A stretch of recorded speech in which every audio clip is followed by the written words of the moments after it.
We're down at turn 1 of this 3.3-mile Albert Park circuit. David, what are the main challenges here for a driver? Well, it's a temporary circuit, so it's actually quite bumpy in places.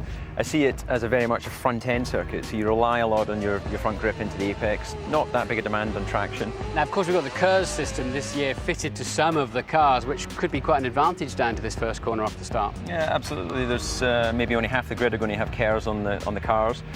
That extra 80 horsepower when you push the button can give you 8 metres advantage over a car that doesn't have KERS. So that's definitely going to play a part in this race. Well, as they leave the grid, there's only one rookie on the grid this year, which is Sebastian Buemi.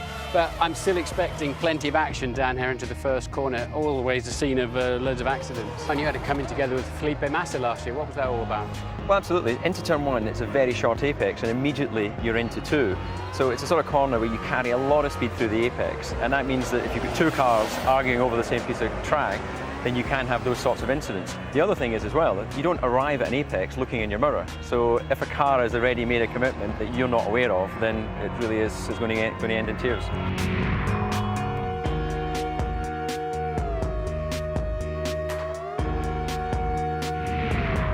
One of the biggest crashes I had in my career was running into the back of you. I'd like to think it's all your fault, but I was a bit out of control when I arrived. Why is it so difficult for a Formula 1 driver in a zone like this? Well, the difficulty in this corner is the constant radius all the way from the exit of turn 2. It's also very narrow, and if you look at all the marker boards and the way the barriers are, you don't really get a reference. So we rely very heavily on these marker boards when we approach the braking zone.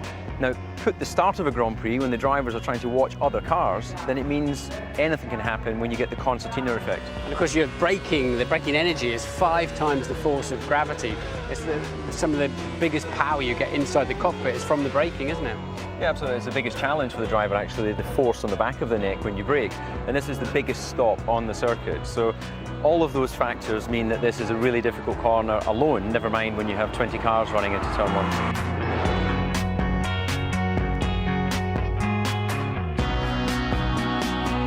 We're down at turns 6 and 7, tricky little section. Even the great Michael Schumacher rolled a Ferrari here. Why is it so difficult? Well, again, it's another short apex corner.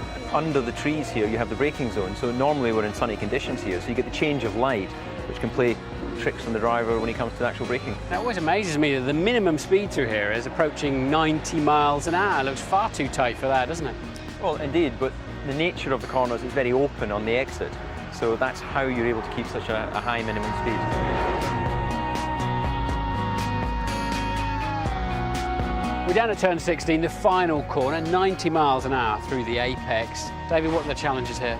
Oh, very long corner, big demands on the front tyre, which in a qualifying lap, having done all the other corners, and obviously that front tyre starting to run out of its freshness and all the grip that it offers. So the real challenge is trying to lean on that tyre all the way through the apex and finish the lap as quickly as possible. Now, you've exited this corner on 2 occasions, happily looking for the checkered flag down there as the winner. Yeah, indeed. I'm very fortunate to win here twice, and obviously a great feeling to win a Grand Prix, but to do it at the season opener always gives you a boost.